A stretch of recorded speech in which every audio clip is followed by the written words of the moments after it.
Hello guys. So ngayon pala magko-comparison tayo. Itong aking AK-74M at ang aking AR-P9, no.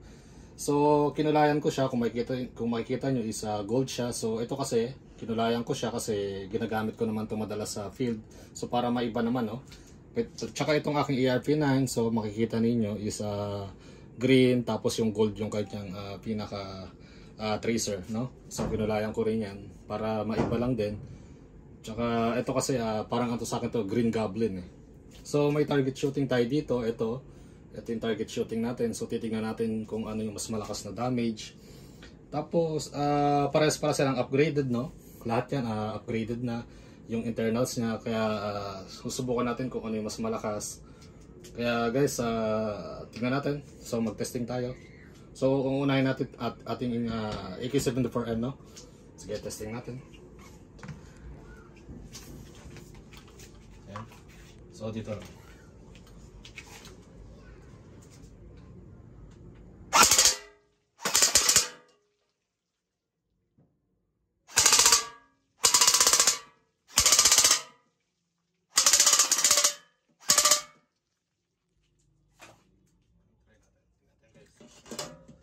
pala yung kanyang damage.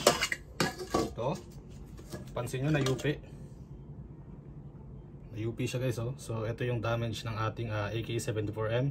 So try naman natin ng ating AR-P9. Okay, safety muna natin to.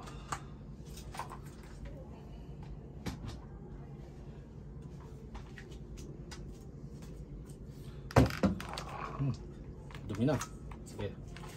Okay. Test fire. AR-P9.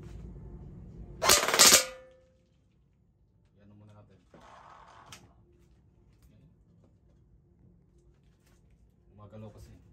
Sisig natin. Ganyan. Okay, test fire.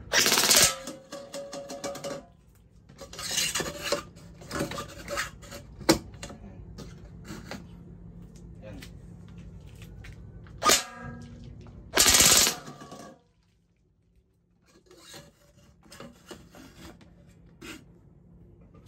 Katanggal siya guys, no?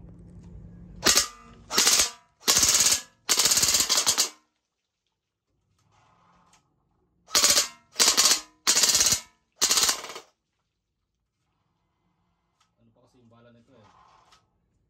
Hilaw pa.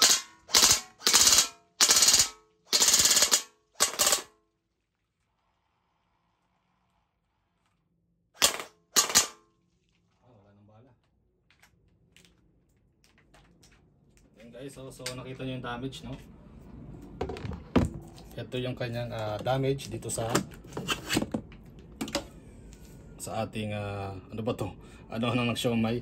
So ito kasi hilaw pa kasi yung bala, no, kaya medyo hirap din yung ating gel balls eh. Yan, kung makikita ninyo. Ganyan kalakas yung damage ng kanyang so halos pareho lang naman, no, AK-74M. Pero tingin ko mas malakas tong aking AR-P9 ng bahagya. Yan guys. Sige.